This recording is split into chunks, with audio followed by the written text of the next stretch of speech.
Well, Dandy go, yeah.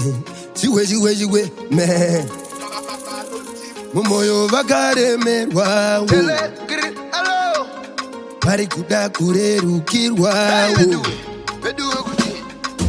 Hakuna munhu anokuvenga kudarika uyo anoziva kuti ana zvanokuita.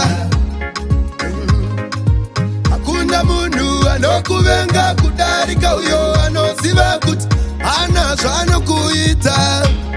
Takagara naiva ifambi nendonda, vamwe vanotema kunaiwa, vamwe vanongotota.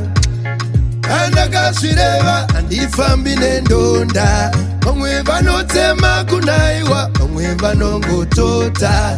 Ndosaka vakaonda kundadi tinovatungaidza ino yava nguva yemangoma. Indadi ndinovatungaidza tisuka vakuru vemangoma.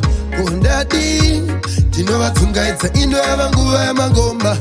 Indadi ndinovatenderedza ndisuka vakuru vemangoma. 24 hours yekugadzirisa moyo yavo kwakudhara ikoko ndoti yawazi. Ndakamiswa navo, ndakatyiswa navo, ndamisa pasi.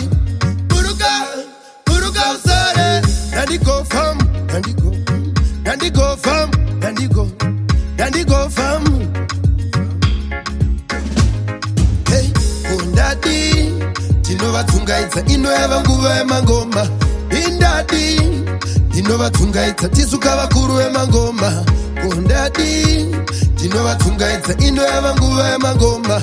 Indadi ndinovatenderedza ndisuka vakuru vemangoma. Hakuna munhu anokuvenga kudarika uyo anoziva kuti ana zvanokuita. Hakuna munhu anokuvenga kudarika uyo anoziva kuti ana zvanokuita. Takagara naimba ifambi nendonda, vamwe vanotema kunaiwa, vamwe vanongotota. Andakazvireva handifambi nendonda, vamwe vanotema kunaiwa, vamwe vanongotota. Ndosaka vakaonda kundadi tinovatungaidza ino yava nguva yemangoma. Indadi ndinovatungaidza tisuka vakuru vemangoma. Kundadi ndinovatungaidza ino yava nguva yemangoma. Indadi ndinovatenderedza ndisuka vakuru vemangoma. 24 hours yekugadzirisa moyo yavo kwakudhara ikoko ndoti yawazi. Takamiswa navo, ndakatyiswa navo, ndamisa pasi. Buruka usare, ndandigo fam.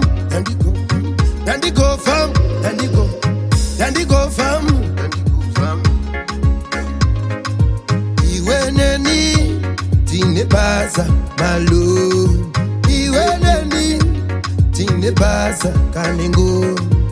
Iwe neni tine basa nyanjwi. Iwe neni tine basa kanda.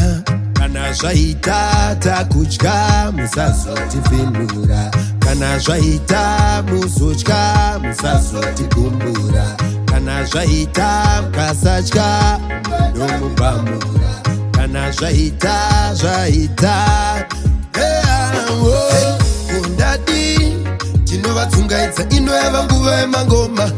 Indadi ndinovatungaidza tisuka vakuru vemangoma. Kundadi ndinovatungaidza ino yava nguva yemangoma. Indadi ndinovatenderedza ndisuka vakuru vemangoma. Hakuna munhu anokuvenga kudarika uyo anoziva kuti ana zvanokuita. Hakuna munhu anokuvenga kudarika uyo anoziva kuti ana zvanokuita. Takagara ndaimba handifambi nendonda, vamwe vanotema kunaiwa, vamwe vanongotota. Andakazvireva handifambi nendonda, vamwe vanotema kunaiwa, vamwe vanongotota. Ndosaka vakaonda